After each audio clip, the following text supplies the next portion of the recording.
Hi everyone, you're with Amira Celon and this is my weekly reading for the 3rd of August 2015.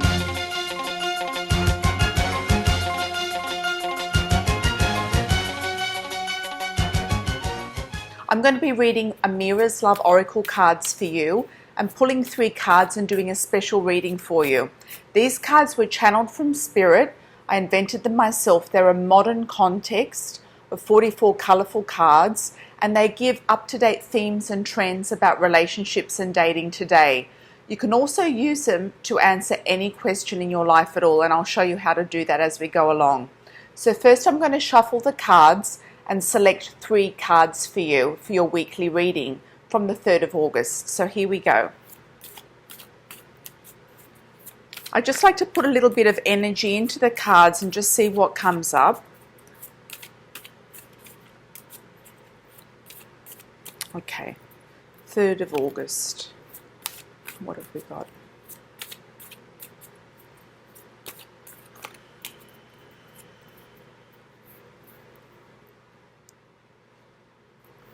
One, 2, and 3. Oh my God, he's back again. The courting man's back again. We can't get rid of him.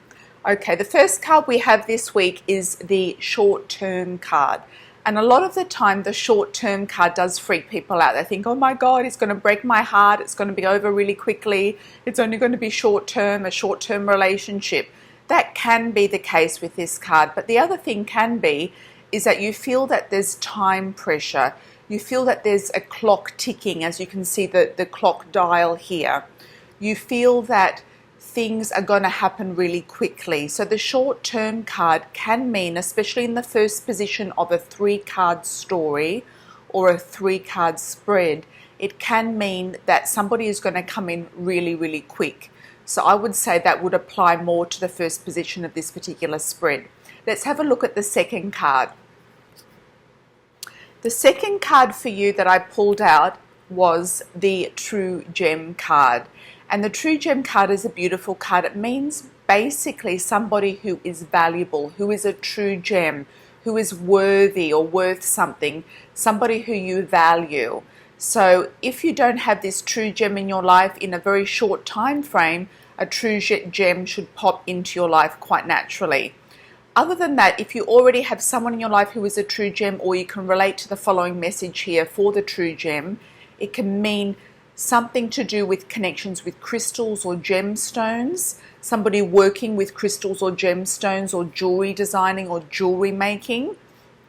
It can also mean an engagement ring as well, or an engagement ring that's given to you, or some sort of a friendship ring or a commitment ring as well. So that's quite important. So the True Gem is a beautiful card for you this week. And please bear in mind, these are general readings, so whatever you feel is associated or relates to you or resonates to you, that's great. And whatever doesn't fit, it doesn't fit, but it might make sense to you a little bit later on. Now for the lucky 3rd card, let's see what I've pulled for you this week. The 3rd card once again, and we've had him 3 weeks in a row, is the Courting Man. Now the Courting Man, he's very debonair, he's very well dressed, he looks presentable, he looks professional. He could be somebody stepping into your life for courting, for dating, for taking you out. If you are a man and you are watching this video, you could be the courting man yourself. It could be somebody in your workplace, somebody who's coming to you for a business or a professional reason, a meeting with somebody, or somebody valuable, because we've got the true gem.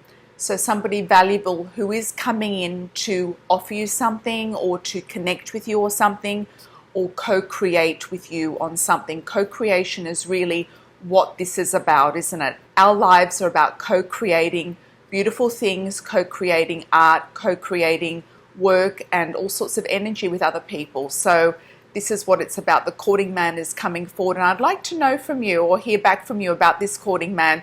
How is he fitting into your life? Who is this man, and how has he shown up in your life this week? I'd be really curious to know. Please feel free to also like and share this video, subscribe, and give me any feedback or comments on the section below. If you have any questions for my Q&A sessions, which are the second part of this video, you're most welcome to also post them below and let me know if you don't want them to be published and I won't publish them, okay?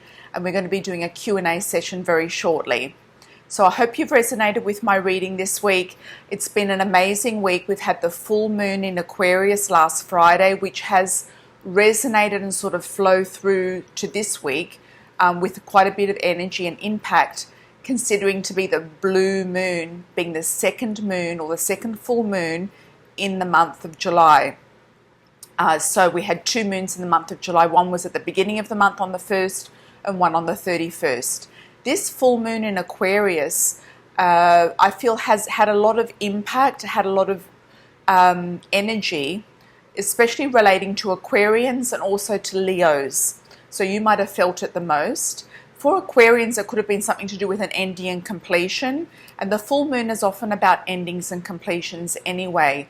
But I feel for a lot of us this week, it's really been about assessing what's working in our lives, what's not working in our lives, and starting to be a little bit more proactive and organized about how we're going to direct our co-creating together.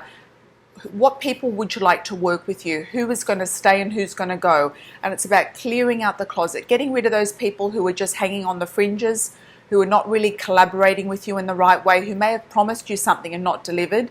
It's about getting your team together, getting your wing people together, getting your wing men and wing women with you to assist you in your journey in your life. And we can't do our journey without the assistance of other people. It's very important to have people with us who share common dreams, share common goals and want to collaborate and work with us and go forward.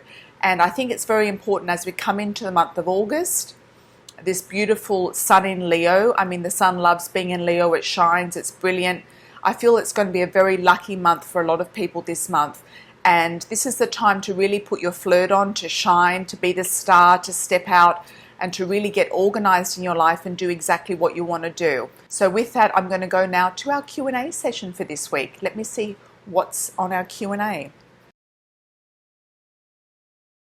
Or email from Donna in San Francisco, and this is what she asked me. Dear Amira, I met a guy recently in a cafe. He asked me for my number and he just keeps messaging me and chatting with me, but he doesn't ask me out on a date. He did suggest at some point that we hang out, but I wasn't too sure about how to respond to that or exactly what he meant. What should I do? I really like this guy. I think he's cute, but I'd like for him to ask me out on a date or clarify exactly what he wants with me. Okay, Donna, that is a great question. Okay, so he's asked to hang out with you. He keeps messaging you. There's two things that may be going on here. One, he might be just wanting to hook up with you by hanging out with you and then hooking up with you. Secondly, he might be a little bit too shy about asking you out.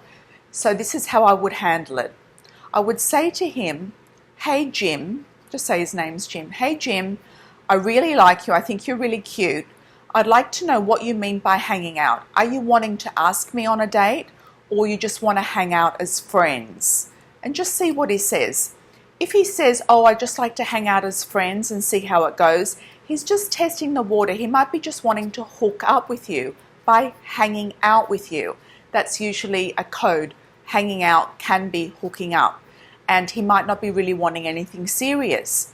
So just throw that back at him. Ask him a direct question. You often will get a direct answer from people when you do that. And if you don't get a clear answer, then just leave it and just see what happens afterwards.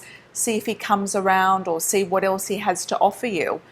But if he is a little bit vague, you can ask him another question and try to clarify it. But normally if people are vague, they either don't know what they want or don't know how to go about asking it, or they're just kind of wasting your time or filling up their own time chatting with you, and it's just amusing them, the actual chat. So let me know how you go. I'd love anyone else's stories to do my Q&As with, and I really appreciate your amazing feedback and support, liking and sharing and subscribing to this video. And if anybody would like a deck of my cards, I do sell them on my website. I've also got some amazing courses coming up about dating, love and relationships, and also how to read Amira's Love Oracle cards that will be featured on my website very soon. You can purchase my deck of cards, Amira's Love Oracle cards, online, either through my website or through some distributors, bookstores, etc., and also on eBay and Amazon. So I wish you a fabulous week, and remember one thing, keep your flirt on. Ciao.